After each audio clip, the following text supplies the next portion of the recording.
Hi guys, many of you have already painted landscape in the past and you have all nailed it. But today I'm going to take you a step forward and help you to add a few animals into your landscapes.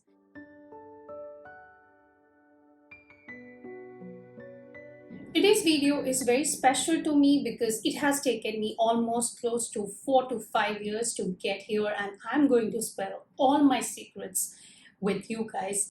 I'm an artist from West Bengal and my name is Dhritikona Nath. I have been painting for more than 6 years now. I have various classes on platforms like my own website, www.vibrantparcels.com, as well as on Skillshare, where I am known as a top teacher.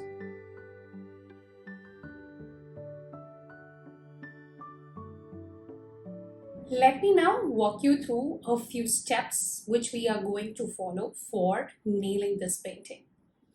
I usually work on a few references. First is the sketching part, and I go ahead and do a sketching of the face and of the body, and then create three small structures where the cow is sitting in various positions or they are standing.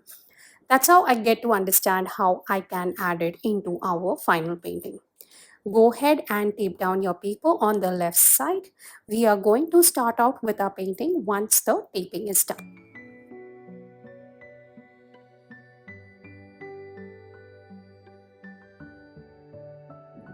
First will be our sketching. Why the first initial sketch is important? It actually works as a framework for all of our paintings, and that's one of the reasons I always say, though it might not be that you are going ahead and painting something very difficult, but it's important to look through and understand what sketches and how the shape and size of any animal, etc., you want to add into your painting.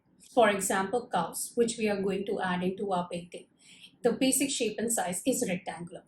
And that rectangular shape and size can help us to guide through the process of adding them if they are standing, or the particular spherical way in which we can add them when they are sitting.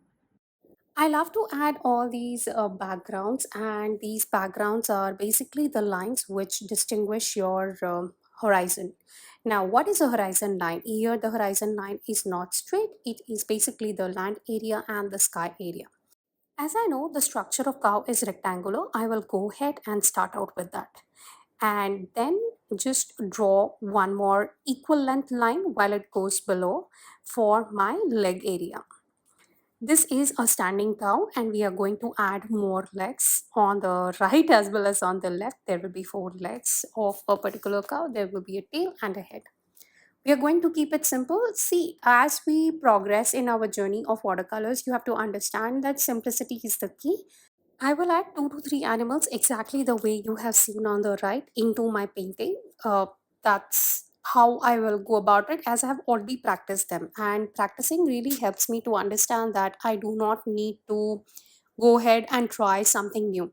A small practice exercise not only helps to stimulate, but it also helps each one of us to understand how we can add any kind of animals, florals, buildings, etc., into a painting very, very quickly.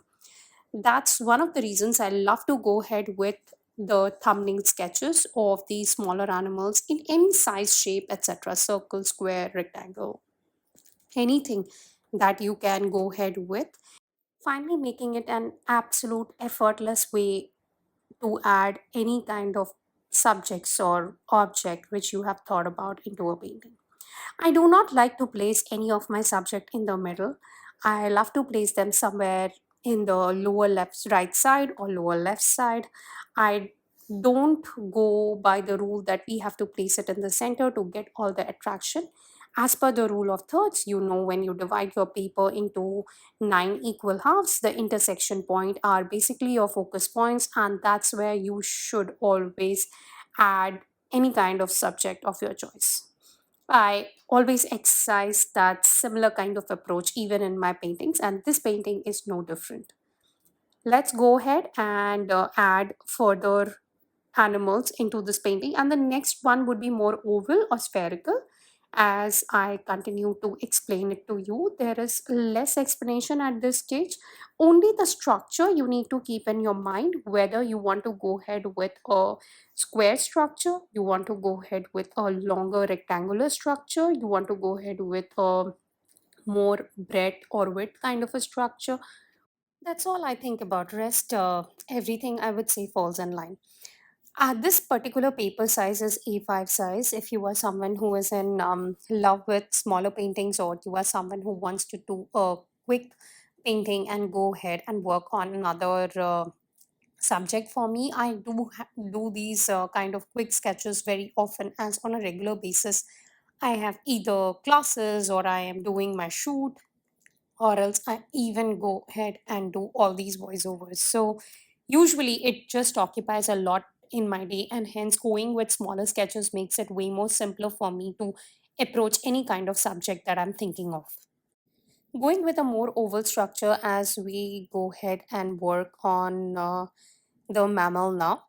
This is a cow, as you all know, and I would just add a bit of the smaller face like structure. It's a conical structure, but the bottom part of the cone is no more there. It's turning into more like a nostril and mouth, whereas the top part will have two ears.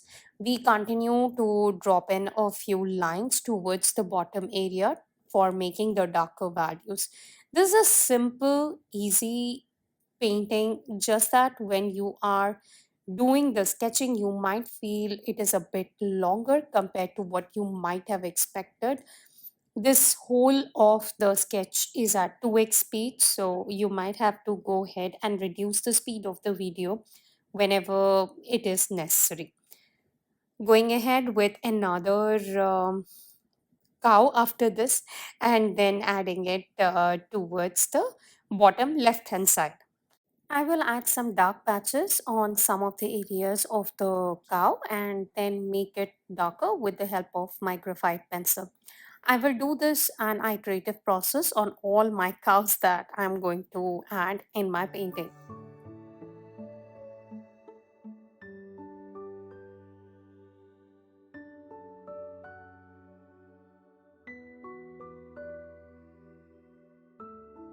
The whole idea of this painting is grazing cows, which means that they will laze around for a while and they will graze for some time. They are going to do as they want. We have to also show that lazy kind of an attitude in these cows. You know, everything is nature, and nature has its own way to show to us. That's what I also wanted to capture through this painting. It's a lazy day on a countryside. Cows are grazing, they are taking a nap, maybe. Whatsoever it is, you can go ahead, add it the way you want it. For me, I wanted to show the relaxing time of the cows, and that's what I have depicted through this painting. I'm very happy with the way you think and the way you want to show it with your painting.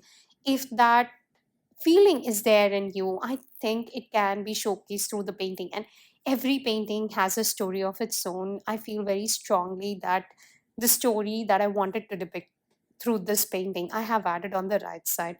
Many of you ask me what I exactly write on my right hand side. I usually write about the cows, their structure, where are they usually, where do you usually find them majorly, and what are some of the features of them.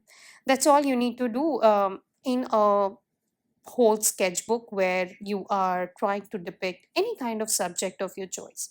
That way, you know, you have a lot of information and there is a lot of story that you have built up around any subject of your choice, and it makes I feel that it's so impressive to do it always on your own, and I feel so elated to cover all these things. I get to know such small detail about animals, about mammals, flowers, etc. I always love doing it to the core. Once our sketching is done, it's important to understand how we can break our watercolors into two simple steps. One step would be adding our first wash, which is basically covering up most of the spaces that we have added into our paintings, leaving out the cows. And the second step which is important and very, very important, adding the second layer as well as some detailing. The second layer and the detailing is not about covering your first layer, but it's all about adding more depth into your painting. Let's start with our painting now. I will go ahead and apply an even coat of wash for my sky and then go with two of my colors. One is my phthalo blue and ultramarine to create a gradient wash.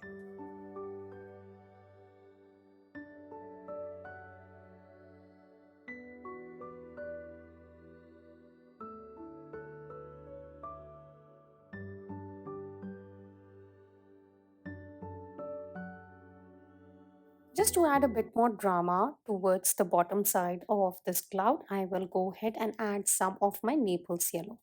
Throughout the video, I will tell you about all the colors which I am using, and I am directly using it from the palette. You can either go ahead, mix it on a ceramic palette like I have kept on the top, or else directly even use it from your palette.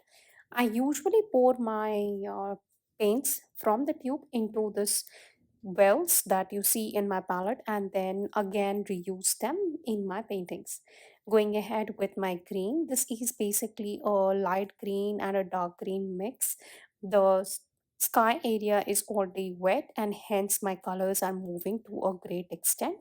I will use even one of my size 1 brushes to create the effect as you observe over here.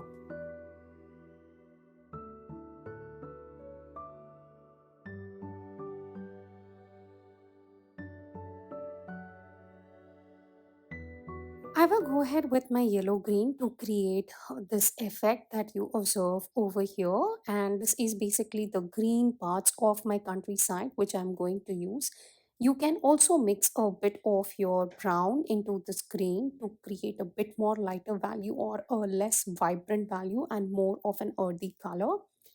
In case your colors are moving to a great extent, go ahead with any flat brush and remove it from the areas where you want to remove. Go ahead and again add some of the colors in the areas as you observe me doing it over here. It's a simple and easy process. We will leave out our cows and then continue to add the greens in each and every area. This is my layer 1, and layer 1 is something that you do not need to think much. Just go ahead, add the colors. We will be working on the darker values a bit later than what you see over here. Once basically your color is added to the painting, then only we will work on the layer 2. Now layer 2 you can add in the same layer. Once your paper is still wet, you can add some darker values, or else also go ahead with the areas first being dried up, then adding some water, and again with going ahead with your layer 2. That decision I would leave it up to you how you want to progress. And I have already applied the color. It's a flat wash that I've done. In some of the areas you may observe a bit of movement of colors here and there, as it is absolutely hot summer climate, and it is very difficult for me to keep the paper wet for a longer period of time, and it is wet on dry kind of a method which I did use for the grassland part. I did not apply any kind of masking fluid, so you can also avoid the situation. All of these are quite small in structure, so if you are not very confident, then go ahead and mask these areas or else leave it as I have told you.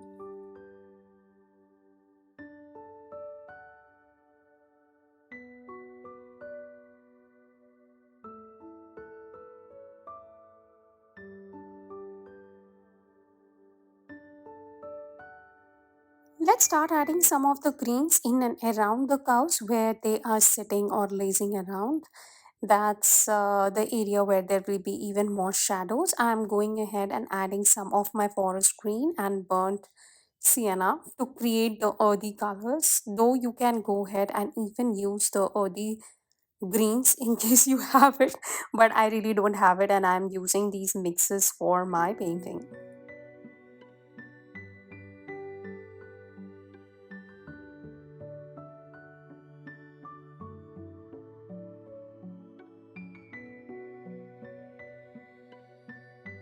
As you all know that there are usually two kind of mixes, one on the palette and one on the paper. This particular mix that I did towards the lower side is majorly on the paper rather than it being on the palette, going with more of a earthy mix of my greens to create some of the trees for the background. You can see that slowly steadily I'm creating the bushes, trees, etc. to build up on our perspective. There are a few lines also which I'm going to add that denotes the field in a better way, and that particular denotion can help you to understand how easily these fields can be shown in a painting.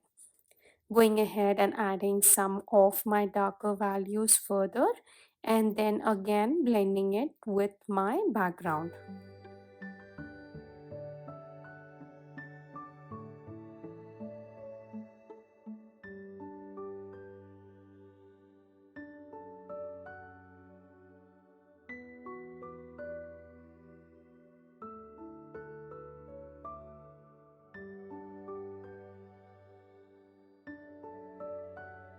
I use mostly my flat brush for all the blending exercises, and once it is done I will go ahead with my round brush. Now this is basically a mop brush from the brand Raphael, and it is a soft aquatone brush. It has got an amazing tip. That's one of the reasons I do use it for most of my paintings, as well as it can hold a lot of water, because of which there is a lot of holding capacity in it, and then I can continue to paint with it on the whole of the paper or on most of the spaces where I intend to do it.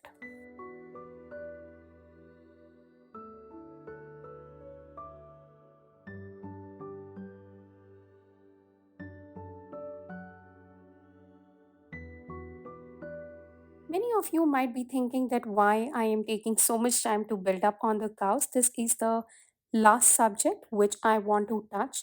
I want to complete my backgrounds first and then moving on to my subject, rather than working on the subject and then moving on to my backgrounds. It's an approach that all of us take. Now, as my subject is really small, so I can do this exercise. Maybe if my subject is pretty big, then I may do it later on. While we were painting, I did splatter some clear water, and it gives me such beautiful blooms as my paper is wet. And once you have clear water on wet paper, it does give you bloom.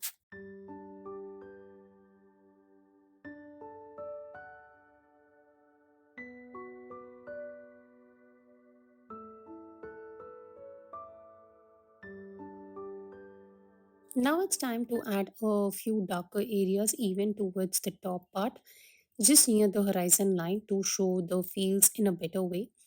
I will add some thinner lines, as I did tell you earlier, to show these fields, and they are not exactly spaced. I mean, they are randomly spaced rather than being exactly spaced at a particular centimeter distance, etc. So they are all converging to one single point as per the rule of perspective, which is called as vanishing point, that appears towards the top area. I will now wait for a while and then start with my Naples yellow color to add onto these cows. I will go ahead and use the same Naples yellow color on all the cows, and once it is dry, we will start with a dark brown color. You can actually prepare the dark brown color by mixing your endothrine blue and burnt sienna, or go ahead with your burnt sienna and ultramarine.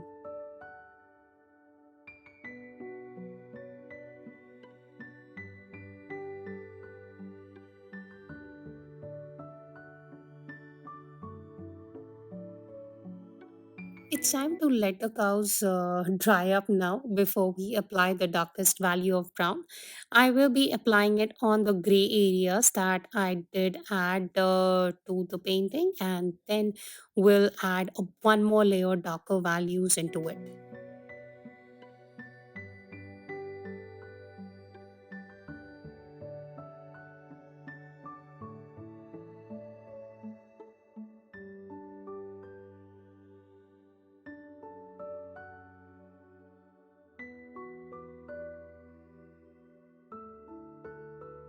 There is less to discuss at this stage. It's just the cows who are there in the countryside, and that's all we are going to paint in this part. And then apply some of the darker values while we go towards the bottom area of these cows.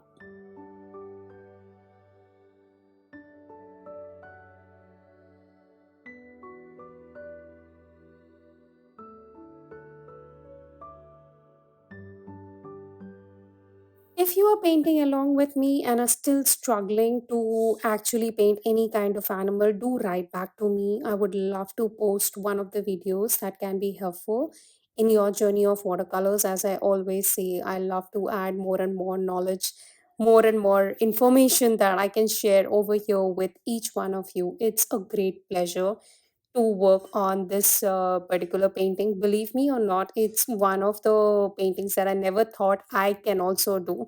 Maybe 3 years. I mean, if I go back 3 years, I can say that this was not what I would have thought that I would be teaching one day. Okay, now it's time to apply the darkest value, as I say, and keep the darkest tonal values only in the areas which are already in dark of the graphite marks which we did apply for the spotting of the cows. And then for my facial thing, I will apply a bit more of the darker values, and that's it. We are going to let it dry, remove the tape at an angle, and have a final look at it. I'm sure that you all are going to enjoy it to the full and have a look at the entire painting. If something like this you want to paint really, then I have a class on Skillshare where we have done a sketchbook exploration. Of course, it's not about animals, but it's more about birds. And there you get to paint a bird, where they live. So I have created a story in and around it, and how and what you can add in the sketch, etc., is also there. So go ahead, follow it over there if you want to. I think you would be happy to even explore this class. I have given below the link for your reference. Going with some of my orangish skin kind of tonal values, which I want to add for the nostril and the mouth of this cow. And then just adding some of the darkest dots here and there. It's pure detailing, nothing else.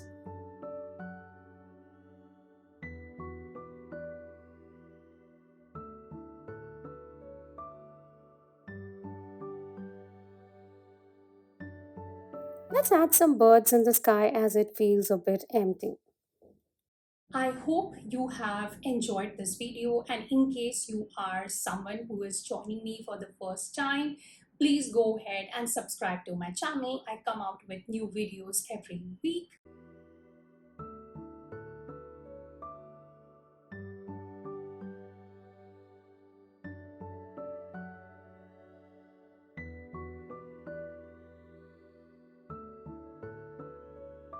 If you have followed along and painted with me, please go ahead and leave me a feedback on the comment section, or do let me know what else you would like to see on my channel. I would be more than happy to bring out those videos that can be helpful in your journey of watercolors. See you again next week with another new video.